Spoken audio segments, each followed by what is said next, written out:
Assalamualaikum warahmatullahi wabarakatuh. Pemirsa, saya sekarang berada di depan kantor Samsat Cibadak. Operasi gabungan baru saja hari kemarin berakhir dalam rangka penjaringan pajak. Seperti apa dan bagaimana progres atau hasil dari operasi gabungan yang digelar selama 3 hari yang diinisiasi oleh Bapenda Jawa Barat.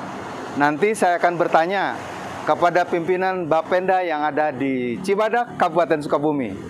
Ikuti liputan saya berikutnya. Assalamualaikum warahmatullahi wabarakatuh. Pemirsa, saya sekarang sudah berada di ruangan pimpinan dan hadir bersama saya di sini ada Bapak Yadi Cahyadi sebagai pimpinan dari Bapenda Cibadak. Kemudian di sebelahnya ada Pak Angga Partagama, bagian kasih penerimaan dan penagihan. dan di hadapan saya di sana ada Ibu Ina Krisanti, kasih pendataan dan penetapan. Nah pemirsa, terima kasih SSB berkesempatan untuk berdialog dengan pimpinan dan para kasih. Hari ini saya datang ingin mencoba menggali informasi tentang operasi gabungan yang digelar sudah 3 hari ya Pak ya? Ya. 3 hari dan inisiasinya ini dari Bapenda Jabar barangkali begitu ya Pak ya? Betul. Kemudian melibatkan TNI, Polri dan Disub ya Pak ya? Disub. Yang menjadi dasar dari operasi gabungan itu apa saja Pak? Dasarnya adalah yang pertama kita rutin setiap tahun punya anggaran ya, DPA, dokumen penggunaan anggaran atau dokumen keuangan gitu sebagai guidance kita kegiatan yang harus dilakukan setiap tahun anggaran, ya, termasuk perubahan anggaran. Nah, antara lain ada kegiatan yaitu operasi gabungan, ya. Bagaimana mengedukasi masyarakat untuk meningkatkan taat bayar terhadap pajak kendaraan motor, ya. Tapi juga kita gabungkan juga dengan yang saat kemarin itu ada sedikit penekanan barangkali Pak, ya, supaya masyarakat juga lebih dari taat, ya, tapi lebih kepada ya ada semacam diusahakan bayar gitu kan. Bisa kita akan tanyakan seberapa pentingkah operasi gabungan ini melibatkan personil yang lain Pak, seperti TNI, Polri dan Disub. Pelayanan pajak kendaraan motor yang diselenggarakan oleh lembaga Samsat ya, yang di Cibadak ini kan Samsat itu merupakan kesatuan atau beririsan dengan fungsi instansi yang lain ya. Nah, jadi operasi gabungan ini sebetulnya operasi Samsat, Pak ya. Mitra Samsat ya. Misal Samsat kan, karena pelayanan PKB juga pelayanan dengan registrasi identifikasi yang di Samsat ya, termasuk bagaimana pengurusan BPKB, STNK, plat nomor dan sebagainya yang merupakan wilayah dari Mitra Polri ya. Nah, plus juga kita kenapa menghadirkan juga dari Subdenpom yang Sukabumi karena di lapangan tentu dimungkinkan ada katakan yang terjaring adalah warga atau notabene merupakan anggota tentara militer, ya. Militer. Itu kita SOP-nya harus sama-sama minta bantuan kepada Subdenpom ya.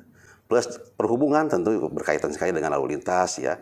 Apalagi kaitan dengan PKB ini pun juga berkaitan dengan dana bagi hasil dari provinsi kepada Kabupaten Sukabumi, ya kan berkaitan erat ya. Potensi kendaraan bermotor di lingkup wilayah Cibadak itu kurang lebih 370.000 ya. Terdiri dari 10%-nya roda 4. Bagian besarnya roda 2 kan tersebar di 30 kecamatan yang merupakan bagian dari kecamatan Kabupaten Sukabumi.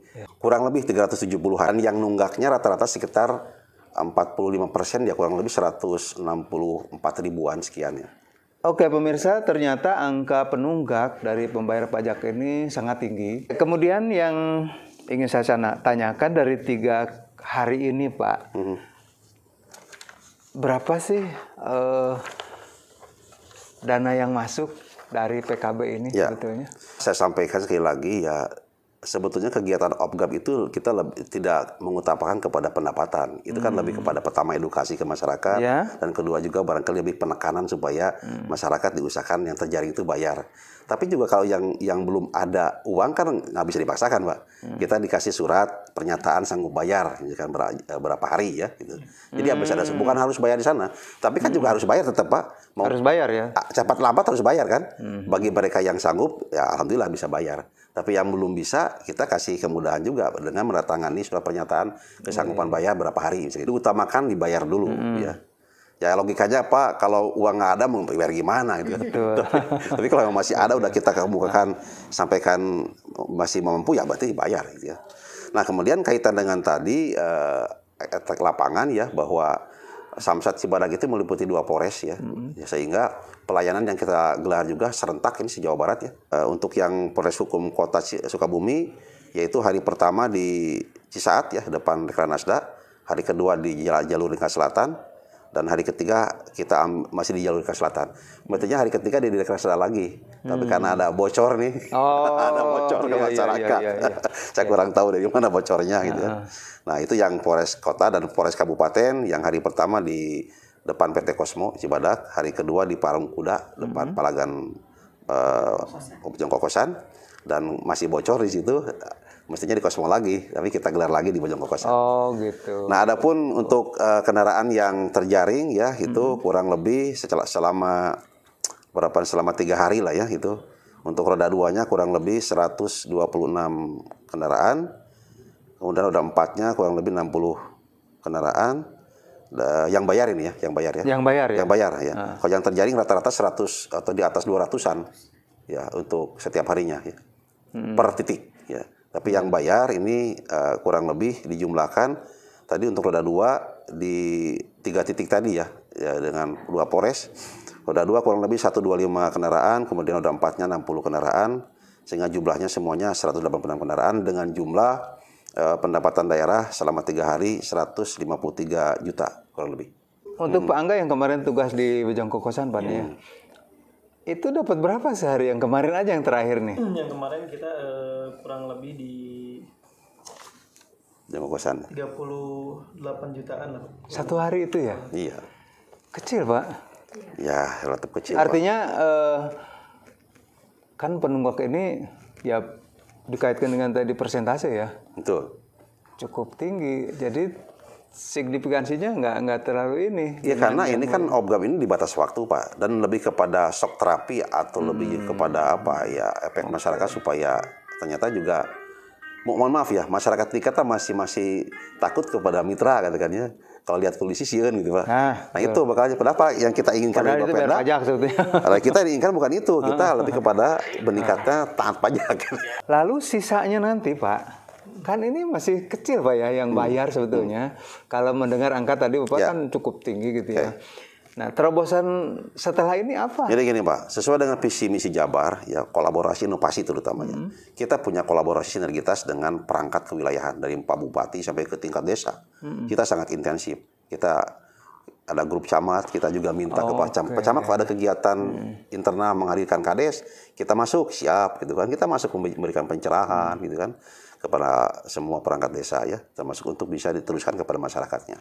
Kedua, kita pun juga suka print out penunggak pajak, kita kasihkan juga pada saat event itu ya.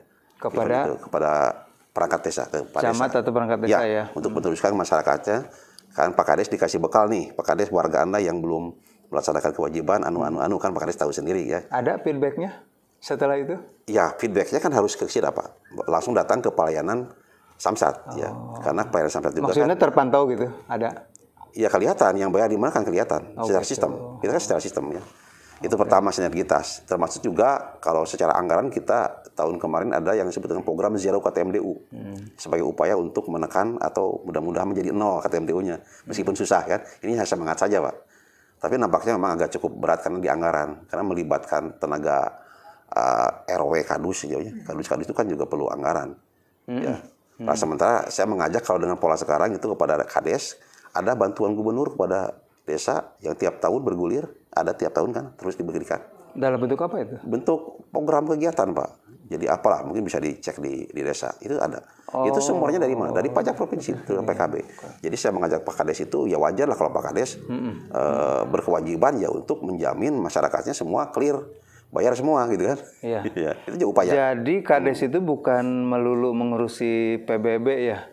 Iya. Kan selama ini kelihatan PBB gitu kan? PBB itu jenis pajak kabupaten. Iya. Tapi untuk pajak kendaraan yang ada di wilayahnya? Lebih besar ya.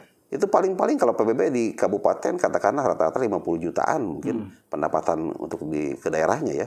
Tapi PKB kan bisa berapa Pak? Iya. PKB setiap desa itu kalau tidak salah 130 juta dapatnya. Bantuan gubernur ke pemerintah desa ya. Lebih besar tapi Pak. Sudah fokus prioritas itu oleh Kades, para Kades di kabupaten? Saya kurang paham itu karena ada programnya di Badan Pemerintahan Masyarakat Desa ya. Tapi yang jelas itu ada bantuan gubernur di setiap desa dan itu pasti bersumber dari pajak provinsi. Betul. Maksud saya poinnya Pak Kades tolong bantulah gitu kan. Minimal masyarakatnya juga digeing supaya melaksanakan kewajibannya. Oke, dari 3 hari kegiatan Pak, kalau mendengar tadi dari diskusi, rasa-rasanya belum optimal Pak ya. Nah, adakah saran lain untuk masyarakat dari Bapak? Ya, tadi saya baru satu contoh saja ya. Kita sedang kewilayahan, dan itu intensif terus ya. Termasuk kita kegiatan juga kita yang ke pajak WP pemula ke sekolah-sekolah SMA SMK itu sedang kita rintis. Sudah dilakukan? Sudah bertahun, udah lama ya. Dengan sinergitas dengan Bapenda Kabupaten Sukabumi. Itu rutin Pak. Meskipun tengah pandemi kita pilih-pilih ya, kadang-kadang kita virtual dan sebagainya gitu ya. Betul. Mungkin juga kadang-kadang kita masuk ke perusahaan ya Bu Kasih ya. Perusahaan-perusahaan besar kita masuk untuk sosialisasi mengenai pajak. Sekaligus melayani samsat keliling di situ ada pelayanan bayar pajaknya. Oke pemirsa, itu diskusi kita kali ini dengan Bapenda. Dan ternyata dari operasi gabungan ini, kalau saya mencermati ternyata belum optimal. Karena apa? Mungkin ini terkait dengan tingkat kesadaran masyarakat di dalam membayar pajak ya Pak ya. Nah karena itu betapa pentingnya membayar pajak kendaraan bermotor. Sehingga dengan demikian nanti pembangunan di infrastruktur pun tidak akan terhambat ya Pak ya. Mudah-mudahan. Karena dibiayai dari pajak ini ya. Betul. Ya. Jadi terjawab sebetulnya keluhan masyarakat bahwa di beberapa titik ruas jalan ada yang rusak. Ternyata tadi dari diskusi bahwa selama pandemi ini pemasukan terkendala Pak ya? Ya. Hanya berapa persen tadi Pak? Jadi pada saat pandemi dimulai 2020 ya, itu luar biasa target pendapatan kita tidak mencapai target terutama di PKB ya. Hanya sampai 70%-an paling ya. Karena alasan masyarakat tidak punya uang. Masyarakat karena pandemi dan juga dampak dari pandemi itu kan juga menurunkan daya beli ya, daya bayar gitu. Sama daya bayar juga. Sehingga yang bayar pajak semakin kurang dari pendapatan dari target. Itu 2 tahun Pak ya? 2020 2021. Ya, sekarang pun masih Pak. Masih? Tapi agak lumayan baik sekarang ya. Agak lumayan baik. Mudah-mudahan ya Pak ya. Mudah-mudahan dan sebagaimana kita maklumi bahwa pendapatan dari pajak terutama PKB ini merupakan sumber pajak yang pendapatannya besar menopang terhadap pembangunan daerah di Jawa Barat. Sebelum berakhir, saya ingin tanya, apakah ada upaya door to door Pak untuk yang tadi penunggak angka masih banyak Pak ya? Betul. Nah itu tiap tahun kita rutin Pak. Rutin? Ya rutin. Kita ada penelusuran oleh ASN termasuk penelusuran yang belum bayar itu oleh tenaga non ASN. Tenaga non ASN ini kita sebut dengan tim penelusur KTMDU ya, yang notabene ini petugasnya merupakan utusan dari tiap kecamatan yang ditugaskan oleh Pak Camat ya. Nah, mereka yang tahu wilayahnya. Itu gitu. Tiap bulan Pak? Enggak? Ya, tiap bulan rutin. Tiap bulan datang ke objek pajak gitu? Ya, cuma masalahnya kan kaitan anggaran Pak. Anggarannya sangat terbatas di kita. Saya katakan rata-rata 164.000 yang masih nunggak itu kita hanya anggaran berapa sekarang? 12.000. Padahal alamat wajib pajak sebetulnya jelas Pak ya? Dan mudah dijangkau gitu ya. Hanya ternyata terkendala dengan anggaran Pak ya? Anggaran karena kita menggunakan pertanggungjawaban anggaran ya. Pak Camat, Pak Kades, Bu Kades, maaf dibantu dan sebagainya ya. Nah pemirsa, terutama pengguna kendaraan atau wajib pajak, siap-siap saja Anda akan didatangi oleh petugas dari Bapenda ya Pak ya? Untuk menagih pajak yang dianggap penunggak ya. Demikian wawancara singkat kita dengan pejabat dari Bapenda Cibadak, Kabupaten Sukabumi. Ya, terima kasih atas perhatiannya. Assalamualaikum warahmatullahi wabarakatuh.